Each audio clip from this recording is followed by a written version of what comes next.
Précédemment dans Tokuscope.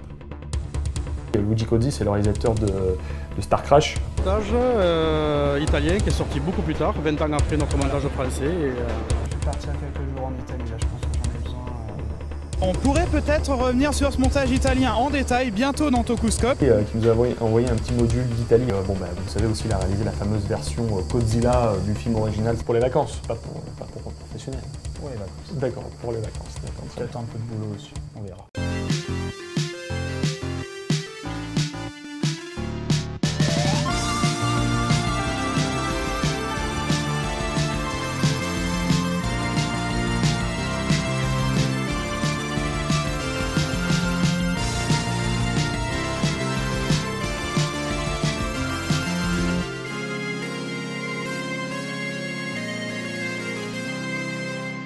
Bonne année! Donc bienvenue dans Tokuscope, et oui on est encore là en 2015, et pour commencer cette année je vais encore vous parler de Godzilla, puisque j'étais donc en Italie, comme tu le sais. Bon, déjà, on espère que vous allez bien et que vous avez passé de bonnes fêtes et que vous allez tous bien. Le monsieur là il commence de but en blanc, je suis frontal, je vais direct au sujet. Toi tu vas encore parler de Godzilla, on est en 2015. Ah mais moi je fais mon Sakamoto, tu vois, fast shooting, on est en 2015, tu vas encore gonfler les gens avec Godzilla. Non, tu vas nous donc parler de quoi, je vais vous parler de la version italienne de Godzilla, donc ouais. la version colorisée de Luigi Cozzi. Mais qu'est-ce que c'est ce film? La version sortie en 1977. Mais de quel film? Du Godzilla de 54. Qu'est-ce que c'est que La version colorisée en Spectrorama 70. Bah attends, tu parles de quoi? Tu parles du film original ou de la version américaine? Non, la version américaine, mais remontée. Revoyez le numéro de janvier 2014. Non, en fait, blague à part, en fait, on avait une émission prête sur la version italienne de Godzilla. On pensait pouvoir la sortir en 2014 pour fêter les 60 ans. Bon, elle arrive avec un peu de retard parce qu'on ne savait pas trop comment la mettre avec toutes les émissions. C'est l'année des 60 ans à partir de novembre 2014, donc ça peut durer jusqu'en novembre 2015. Donc voilà, là on va vous parler donc de la version de Godzilla, puisqu'il faut savoir que quand le King Kong de John Guillerman est sorti en 76, ça a été le prétexte un peu à ressortir un peu tous les monstres. Et le réalisateur italien, donc Luigi Cozzi, qui avait notamment fait Star Crash ou Hercule avec Lou Ferrigno, avait donc le souhait de ressortir à la base Godzilla. Le film original. Le film original. Le problème, c'est que pour des raisons... Toho a dit non. Surtout pour des raisons liées au contexte de l'époque, au fait qu'on ne pouvait plus trop sortir des films en noir et blanc. Il a fait une version en couleur, donc dans la première partie, donc dans le Focus, on vous propose une interview exclusive du réalisateur qui vous explique de A à Z comment il a fait son film, comment est-ce qu'il en est venu à le coloriser, pourquoi est-ce qu'il y a eu de tels changements, etc. etc. Sacrée histoire. C'est un peu un making-of, j'ai envie de dire, sans vouloir me vanter. Voilà, c'est une interview making-of, très technique, mais qui est à la portée de tout le monde. Dans la Tokucave, bon, on va pas faire de... Voilà. On va donner nos avis très prétentieux sur cette version, parce que bon... Il n'y a pas de DVD qui sont sortis, il y a juste des DVD pirates que le réalisateur m'avait donné, mais bon, bref. Voilà. C'est ton pote, en fait, Luigi Cozzi. Ouais, c'est mon pote. C'est ton pote italien. Et donc, dans le Geekotoku, on va vous parler d'un acteur de la franchise Godzilla, donc un acteur un peu important aussi. Donc voilà, on lance l'interview tout de suite. Godzilla.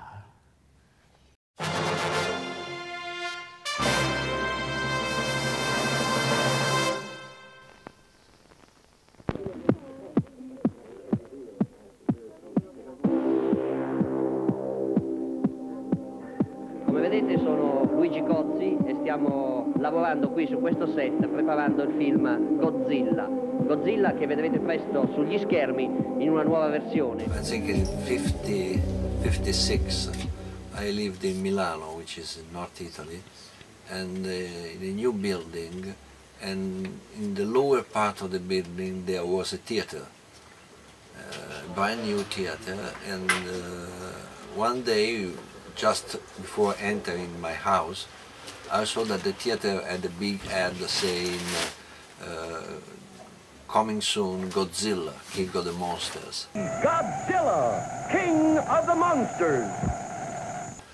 and I was crazy about watching that picture, you know, and when because those movies were not big hits in Italy at the time, and they played them only Wednesday. That picture played only Wednesday and Thursday, and then they changed the picture, you know.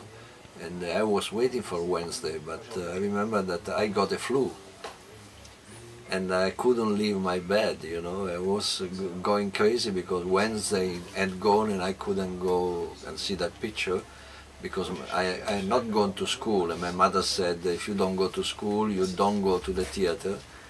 And so came Thursday, the last day they played the picture, and luckily my mother and my sister decided to go shopping in the center of the city. So as soon as they went away, I got up for the bed, you know. I still had some flu, you know, but who cares? I dressed and I rushed to the theater and watched most of Godzilla, not all of it because I had to go back before my mother came back.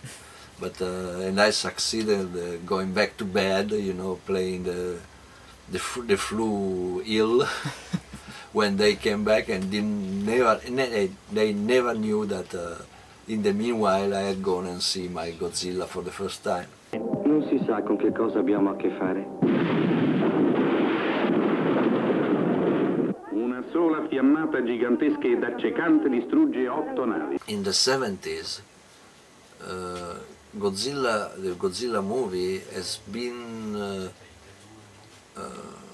had disappeared from Italy since 62, 63, when the distribution company had folded. So it was a lost movie for Italy. There were no VHS, no DVD, no television showing. It was, people remembered the movie, but the movie had gone, apparently forever. I met two producers for Toho. I don't really remember who they were. They were old people, because in '76 I made a picture in Italy called Dedicato a una stella, dedicated to a star, also known as The Last Concert with Richard Johnson. And that was an Italian picture I directed, but it was financed by Toho through an Italian producer, executive producer. And I met these two Japanese guys, but never practically spoke with them. They just saw the picture, said the picture was okay, and I was happy to have made somehow a picture for Toho. And the picture, when it played in Japan, was a huge hit in Japan. I was very happy for that. And then 1 year later, little time, 1 year later, I think, I did buy the original Godzilla from Toho, but because at that time I was distributing reissue revivals of theatrical revivals of old science fiction classics.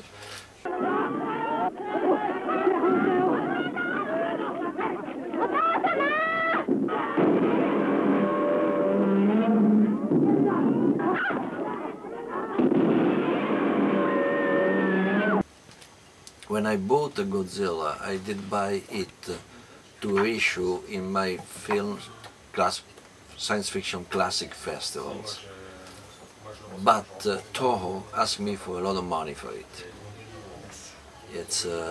I went on and I did buy it, but at that time I was in need to find another way of exploiting it to get back my money, you know. And so during those, I talked about it with some of my small regional distributors. I told them I had bought the original Godzilla, and they told me, oh, we remember that. That made a lot of money in Italy when it was played in '56. And they said, why don't you try to release it in summertime, which was the season for re-release. And I said, okay, but it's in black and white, it's okay for you? And they said, no, black and white, no, absolutely not, it must be in colors. And they said, but it's not in colors. And they said, why don't you do like they were re-releasing old black and white movies? They were printing them on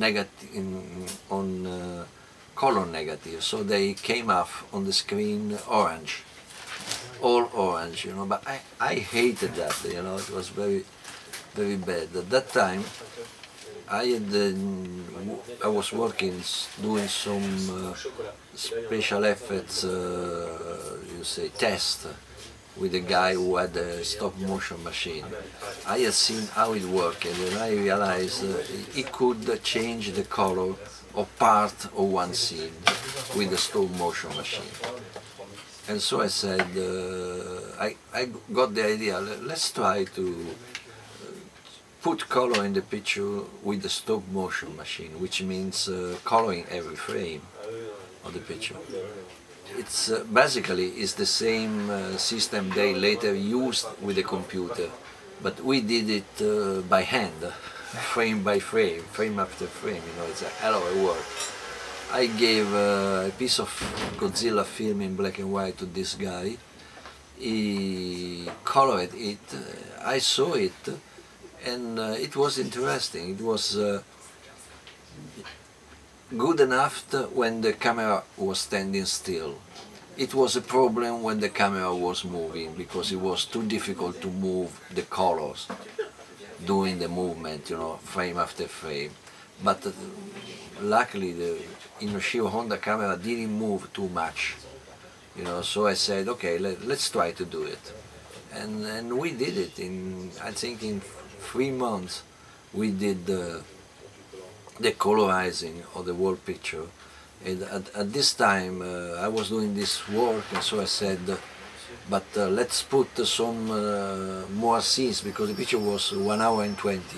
At that time, a picture to play in the theater needed to be 1 hour and 30.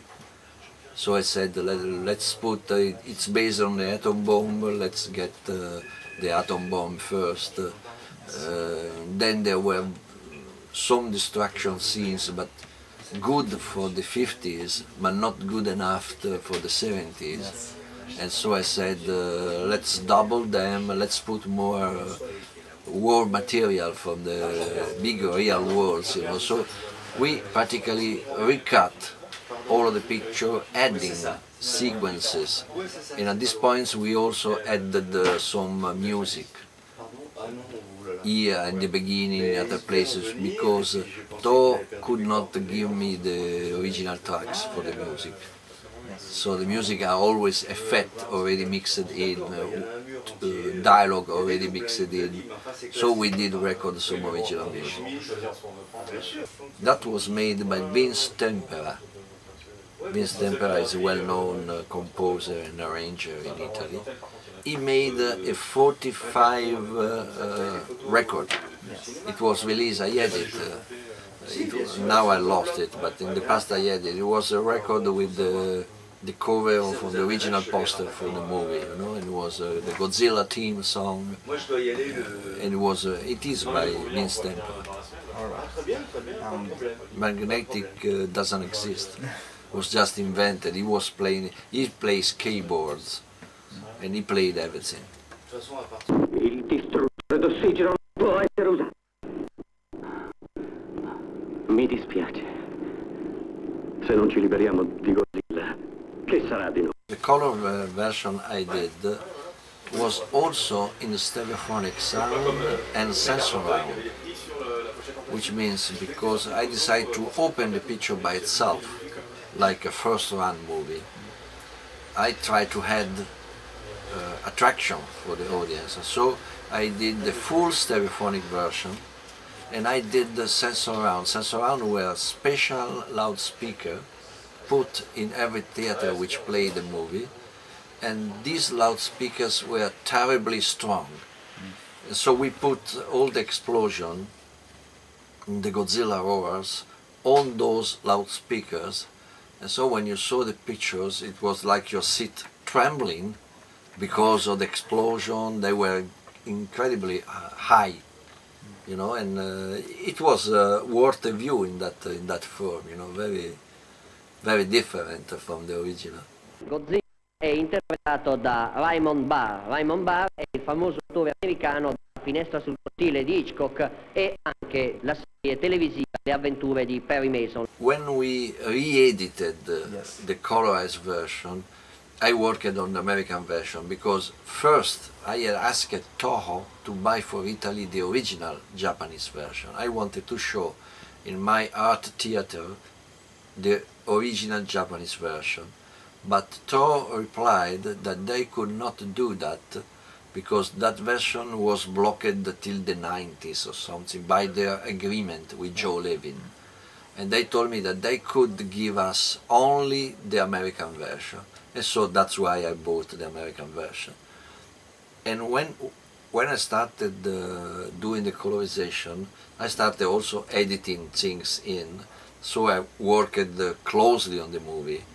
And I did realize how good work the American did. Because it really, if you don't know the original version, it looks like a normal film. You don't realize that the Raymond Burr scenes are added because they did a fantastic job on that. I must give, as a professional, give my compliments to the American who did that. They did a very good version. Of course, it's a very different movie from the original Honda, but I think the message is still there.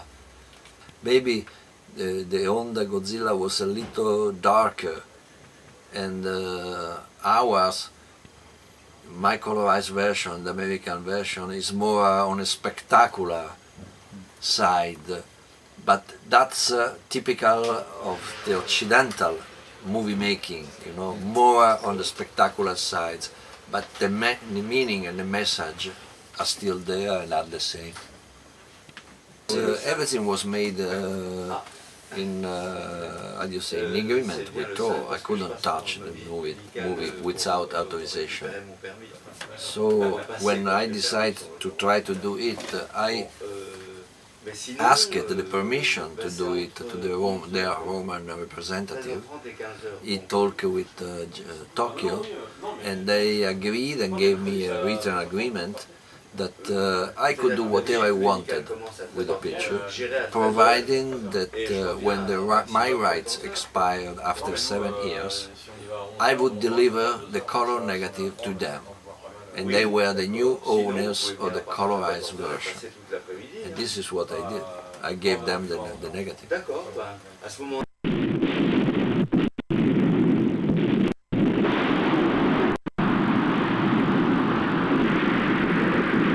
I wanted to get it back in my country, and so I did buy, but then I had to find a way to show it in a different way than during film festival, to show it in a normal theater circuit. And normal circuit refused black and white pictures. So I had no choice. Or I was going to lose a lot of money, or I was going to put it all orange, or put it in colorized. I invented this crazy thing. I say it's a crazy thing for sure. But it's the first colorization ever in the world, you know. This is a record I would like to point.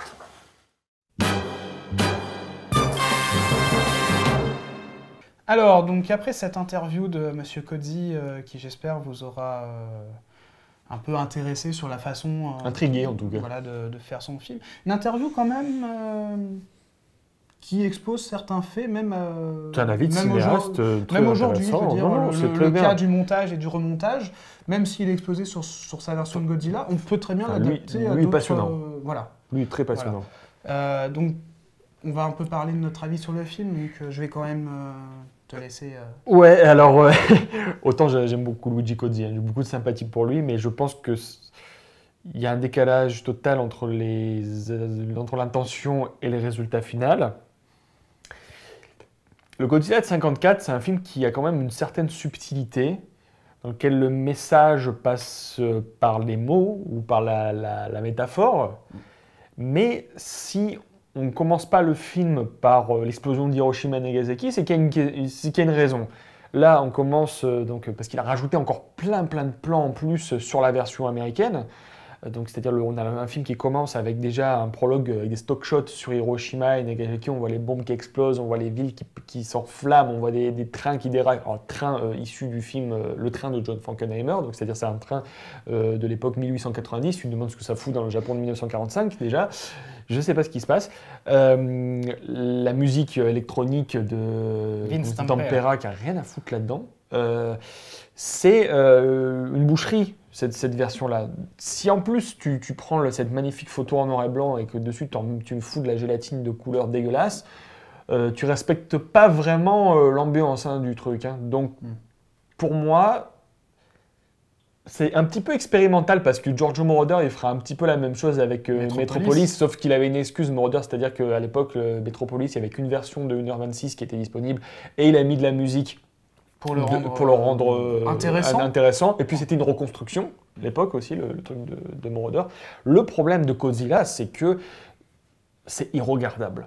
C'est irregardable et c'est très irrespectueux vis-à-vis de l'œuvre originale parce que c'est déjà le remontage d'un remontage. C'est limite similaire à ce qu'on avait parlé avec le film Marsmen. C'est une œuvre qui passe par 3 stades de montage différents. Et le problème, c'est que tu t'y perds totalement. Tu as la perspective américaine mêlée avec des images, des stock shots qu'un monteur italien a mis là-dedans. Donc du coup, tu as une espèce de bouillie visuelle que je trouve, moi, très informe. Et le problème, c'est qu'aujourd'hui, il y a plus de copies exploitables. Non. L'expérience est encore plus bizarre. Oui, c'est ça. Que du fait qu'il n'y a plus de copies en bonne qualité, il n'y a que des VHS strip pourris qui traînent sur YouTube et autres. Ça rend l'expérience encore plus douloureuse. C'est ça, Godzilla c'est un film symphonique, c'est un film orchestral, c'est pas un film électronique. Tu vois ces espèces de... Toujours cette musique, enfin je sais que je me répète, mais cette musique insupportable, enfin pas insupportable, qui est déplacée dans un film comme ça, parce que tu mets le thème de Zombie 2 là, donc l'enfer des morts. C'est pas le thème de Zombie 2. Non mais ça ressemble beaucoup au thème de l'enfer des zombies quand même. Ça a sa place. Ce n'est pas le thème de Zombie 2. Non, c'est une musique qui a sa place dans un film de zombies italien, gore des années 80, pas dans un film des années 50 remonté en 1977. Même si on sent que l'intention est louable, on touche pas au film de 54. On ne touche pas à ce film. Voilà. C'est bon ? Oui, c'est bon, j'ai fait mon petit rant, maintenant ça va, tu peux y aller.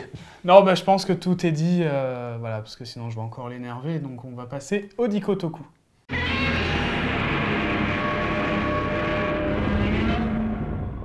Donc aujourd'hui, on a décidé de vous parler d'un grand monsieur qu'on aime beaucoup, d'un acteur. Ce n'est pas Akira Takarada, on vous rassure.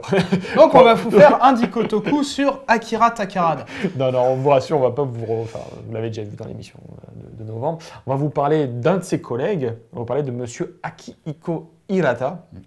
Donc, qui est surtout connu des fans de Godzilla pour avoir joué le docteur Serizawa dans le Godzilla de 54. Il est surtout connu des fans de Kaiju pour ce personnage sacrificiel de héros au passé torturé, de héros avec un choix moral. Un personnage très intéressant. Et c'est lui qui contient tout le message du film, ouais. Sur l'intégrité que tu dois garder vis-à-vis de ta création, et sinon est-ce que tu dois la livrer à l'humanité, quitte à ce que ça soit perverti. Donc c'est ça qui est très intéressant de ce personnage de Serizawa. Il faut savoir qu'il a été un petit peu révélé par Inoshiro Honda dans un film qui s'appelait Adieu Rabol, Farewell Rabol, dans lequel il y avait déjà un second rôle assez charismatique. C'est pour ça qu'il a été choisi pour le rôle de Serizawa, alors que Akira Takarada visiblement devait jouer à la base le rôle de Serizawa, ce qui me semblait pas très crédible pour le coup. Et puis du coup, c'est devenu un peu l'acteur, le second rôle un peu torturé du Kaiju Ega, puisqu'on l'a vu dans un rôle un peu similaire dans Prisonnière des Martiens. Puis ensuite, dans les années 60, on l'a vu dans des rôles un petit peu plus légers, beaucoup de second rôles. Il joue un des méchants de Ebira, notamment. Dans le fils de Godzilla aussi, il joue le rôle d'un scientifique, mais il joue aussi dans Ultraman. Oui, il joue le rôle d'un scientifique encore. Dans Ultraman, dans Terror of Mechagodzilla, où le docteur Mafune. Donc il y a un rôle de scientifique, mais un peu l'antithèse du docteur Serizawa quand même. C'est la haine de votre fille qui va diriger Mechagodzilla. Quand nous l'aurons programmé, votre fille enverra Mechagodzilla détruire Tokyo et le reste du monde. Vous connaissez le grand ennemi de Mecha Godzilla? Oui, c'est Godzilla. C'est exact. Que vous dites?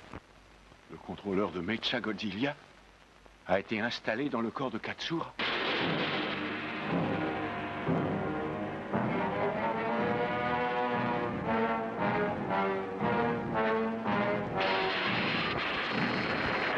C'est le scientifique, mais perverti par la science, au service des méchants, pour le coup. Ouais, alors ce qui est marrant, c'est qu'il a joué dans les 2 films Mechagodzilla, puisque dans le premier, il joue le rôle d'un scientifique très, très gentil, donc le professeur Miyajima, qui est un peu la bonne figure paternelle.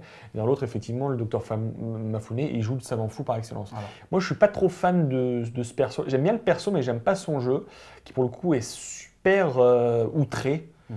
Très exagéré, et c'est très inhabituel de le voir dans ce genre d'extravagance. Donc je suis toujours un peu gêné quand je le vois surjoué comme ça, avec cette espèce de perruque blanche, cette grosse moustache touffue. Donc je suis un petit peu gêné de le voir. On l'avait également vu dans des rôles de samouraï, il me semble. Moi, je l'avais vu dans Sanjuro. C'est quand même l'un des acteurs, l'un des stock acteurs de Akira Kurosawa. Donc il a fait effectivement dans Sanjuro, mais plein d'autres films. Le mec, c'est vraiment cette gueule récurrente de la Toho, comme Yoshio Tsuchiya, que tu vois très régulièrement. Et il faut savoir qu'il a joué aussi dans un film de science-fiction, un gros budget qui s'appelle Sayonara Jupiter, où il joue le rôle d'un scientifique. Et il devait jouer le rôle du scientifique chef, encore une fois, dans Return of Godzilla en 1984. Mais malheureusement, il est décédé juste prématurément à l'époque juste avant le tournage, en fait. Donc du coup, il a été remplacé. Et en guise d'hommage, on voit sa veuve, son épouse, dans Godzilla vs Violente, lors d'une séquence de réunion. Mais c'est vrai que c'est un acteur qu'on voit tellement. Alors, encore là, on n'a couvert qu'une partie de sa filmo, parce qu'il a fait tellement de trucs, ce monsieur Hirata. Ah oui, il a tout fait, il a vraiment tout fait. Même dans Tetsujin 17, une autre série de Toku, il est dedans. Tout à fait, oui. Mais c'est tellement incroyable de voir la richesse de la filmographie de ces acteurs de l'époque qui pouvaient vraiment... c'est une figure, c'est une figure. C'est clairement une figure emblématique aussi parce qu'il a joué des rôles très très forts. Pas des rôles de héros lisses, justement, toujours des personnages un peu troubles ou un peu torturés. Et il méritait bien son hommage, monsieur Hirata, parce que c'est un super acteur, super monsieur. Voilà, écoutez, cette émission de janvier, cette première émission de janvier... quelques petites surprises qui vont arriver dans les jours à venir. Voilà, est déjà terminé. On vous souhaite encore plein de bonnes choses pour 2015. Un bon début d'année à tous. Pour nous suivre, c'est toujours la même punition. C'est la chaîne YouTube de Cinefuzz, c'est Facebook Tokuscope, Twitter de Tokuscope, le site Cinefuzz. Et en parlant de Cinefuzz, n'oubliez pas que la page Tipeee est toujours d'actualité. Si vous voulez apporter un petit peu de soutien à Cinefuzz, Backcast et Tokuscope, vous savez où aller. Quelque chose à rajouter, mon cher Jordan? Moi, je me suis dit, vu que tu aimes bien la musique, qu'on allait finir sur le thème de Godzilla. Oh, toi, tu sais me faire plaisir, toi. Hein. Salopard. Voilà. Moi aussi, je t'aime.